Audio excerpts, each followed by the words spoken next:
Mulai aja ya Bu.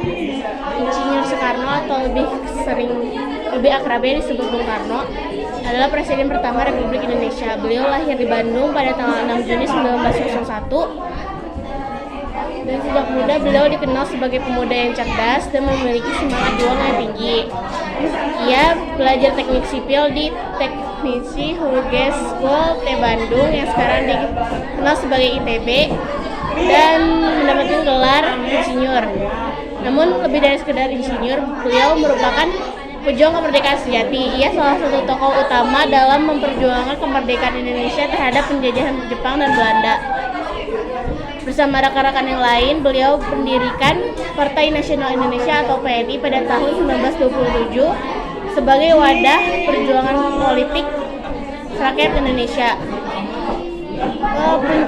Puncak perjuangan Insinyur Soekarno adalah pada tanggal 17 Agustus 1945 ketika ia bersama Muhammad Hatta membacakan teks proklamasi kemerdekaan Indonesia.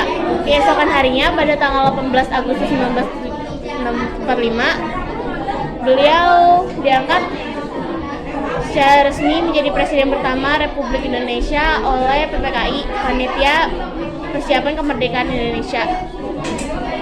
Pada tanggal 1 Juni 1945 di sidang DPU PKI, beliau mengusulkan gagasan besar negara yang sekarang disebut Pancasila. Pancasila sebagai fondasi dasar berdirinya bangsa Indonesia yang merdeka dan berdaulat. Sebagai Presiden, Insinyur Soekarno dikenal sebagai orator ulang, pemimpin yang berkarismatik, dan juga simbol semangat nasionalisme. Beliau memimpin Indonesia di saat-saat masa-masa sulit setelah kemerdekaan, termasuk saat-saat di mana mempertahankan kemerdekaan Indonesia dari agresi Belanda. Namun masa kepemimpinan beliau tidak berjalan dengan mulus. Konflik ideologi, terus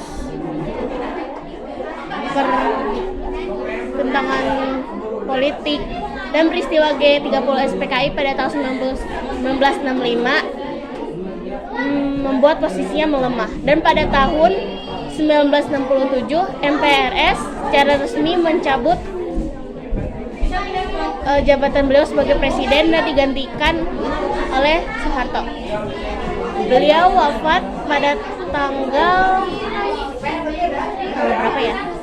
Bentar, ibu lupa tanggal wafatnya. Kalau nggak salah tahun 1970, 10 Juni 1970.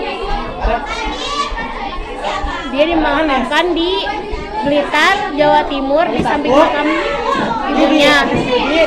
Terus meskipun beliau telah tiada, nama beliau tetap dikenang sebagai Bapak Proklamator atau Founding Father rakyat Indonesia.